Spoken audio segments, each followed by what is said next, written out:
कल्याण के लिए घर में शांति होना भी जरूरी है। आत्म कल्याण के लिए, आत्म ध्यान के लिए घर में पैसा होना भी जरूरी है। आत्म कल्याण के लिए, आत्म ध्यान के लिए निरोगी काया होना भी जरूरी है।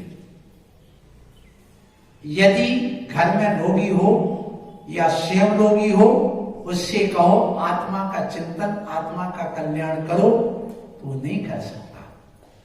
हमारा मूल उद्देश्य चाहे वो लौकिक पढ़ाई हो, चाहे बिजनेस हो या खेती हो, इन सब के पीछे सम्यक दृष्टि का लक्ष्य एक ही होता है कि मैं अपने आत्म तत्व का पहचान करके प्राप्त कर लूं। मूल लक्ष्य यही होता है और उस लक्ष्य से भटकना भी नहीं चाहिए। यदि उससे भटक जाते हैं तो नकटी का श्रृंगार हमारे जैन दर्शन में कहा है। नकटी का श्रृंगार का अर्थ जिसकी नाक कट गई हो उसको तुम कितना भी श्रृंगारित कर दो तो वह सुंदर नहीं दिख सकता। कहते ना ये नाक का सवाल है, अर्थात आंख नहीं होगी, चश्मा लगा के सुंदर बन जाएगा व्यक्ति। कान नहीं होगा तो बालों को ढक करके सुंदर बन जाएगा। बालों को थोड़ा लंबा बढ़ा देगा, कान ढक जाएंगे तो सुंदरता बनी रहेगी। लेकिन नाक नहीं होगी तो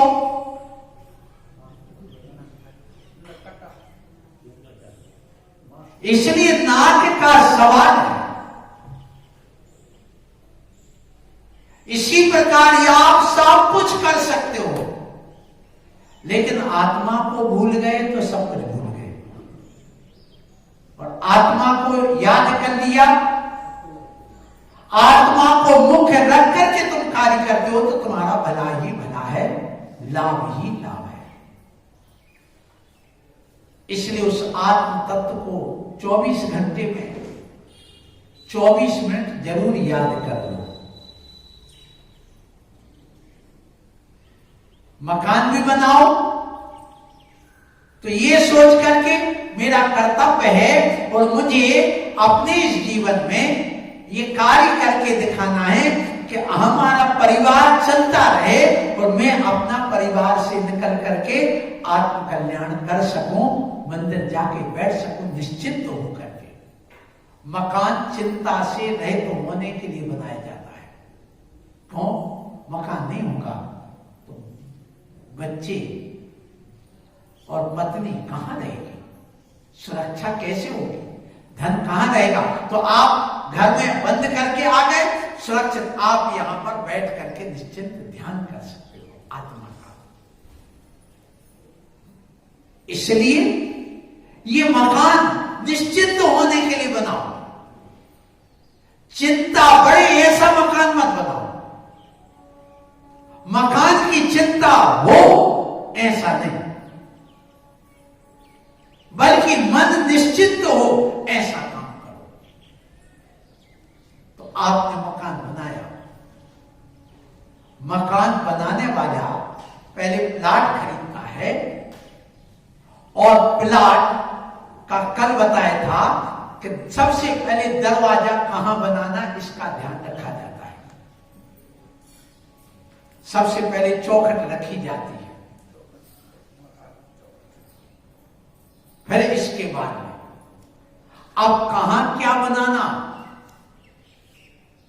ये ध्यान रखा जाता है। तो जब भी कोई प्लाट खरीदो, उस प्लाट के कल 2 भाग करके गेट बनाया था, अब प्रत्येक दिशा के 4 भाग करो। कितने भाग 4, सामने से 4, आजू बाजू से 4। जब 4 भाग करोगे और आगे से पीछे तक लाइन खींचोगे और आजू से बाजू तक पूरी 4 लाइन खींचोगे तो एक केंद्र बनेगा अंदर का। जैसे 20 बाई 40 का कोई का प्लाट है, अब उसके सामने से 4 भाग करो तो कितने कितने आ गए? 5 5 आजू बाजू और 5 5 बीच के 2 हो गए। तो देखिए 5 फीट इधर और 5 फीट इधर दक्षिण में और 5 फीट उत्तर में, ये हो गए आपका आग्नेय कोण और ईशान कोण 5-5 फीट के, और बीच के 10 फीट का आपकी पूर्व दिशा कहलाएगी। समझ गए ना?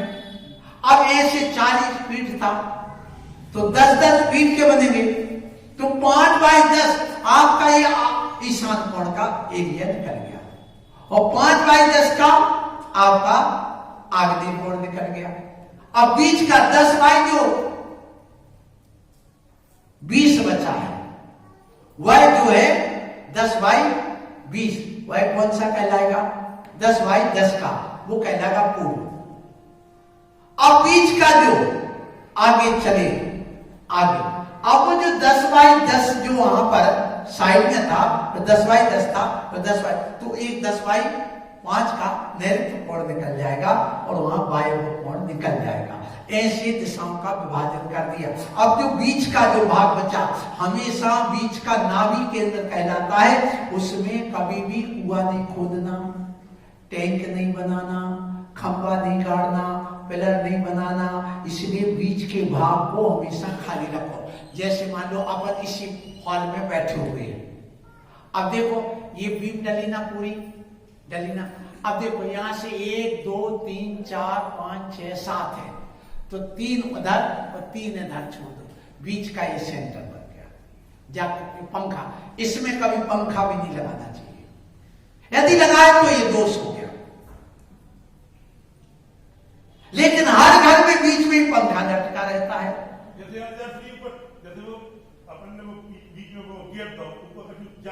पूरा खाली रखिए आप ऊपर तक।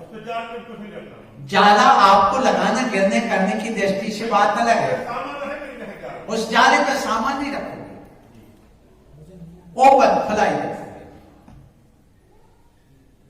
इसलिए यदि 20 बाई 40 का तुम्हारा मकान है तो कम से कम बीच का आप 10 बाई 10 का तो ओपन छोड़िए ही आना।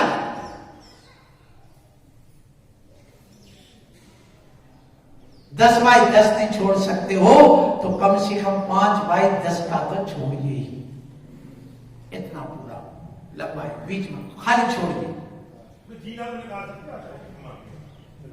आजू बाजू निकाल सकते हो, उसमें नहीं निकाल सकते, हाँ उसमें कोई आपत्ति नहीं। लेकिन नाभि केंद्र पर कभी भार नहीं, नाभि पर यदि वजन पड़ जाए तो खिसक जाएगी, दब जाएगी, आदमी मर जाएगा। इसलिए हमेशा उस नाभि केंद्र को, बीच सेंटर को ओपन रखें, उस पर से ना तो बीम जाना चाहिए, उस सेंटर पे से कहीं से भी बीम नहीं जाना चाहिए। हाँ, अब जिसने वास्तु बनाई उसने क्या किया, ये जो बड़ी बीम थी ना एक, और ये उसने यहाँ एक पिलर दे दिया, वहां दे दिया, यहाँ दे दिया, लेकिन इसमें एक दोष हो गया। क्या दोष हो गया? इस पूरे हाल में सिर्फ एक पिलर है, एक पिलर भी दोष युक्त पैदा कर देता है। कहां है? सेंटर में, कहीं इस हॉल के सेंटर, आजू बाजू के तो दीवारों में चले गए सब, एक कहां है? अच्छा हाँ, इसलिए 2 बना दिए, 2 बना दिए। इसलिए जिसने बनाया हुआ एक ना हो जाए तो 2, वो भले उस पर वजन हो या ना हो, लेकिन उसको भी उसने एक बना दिया है।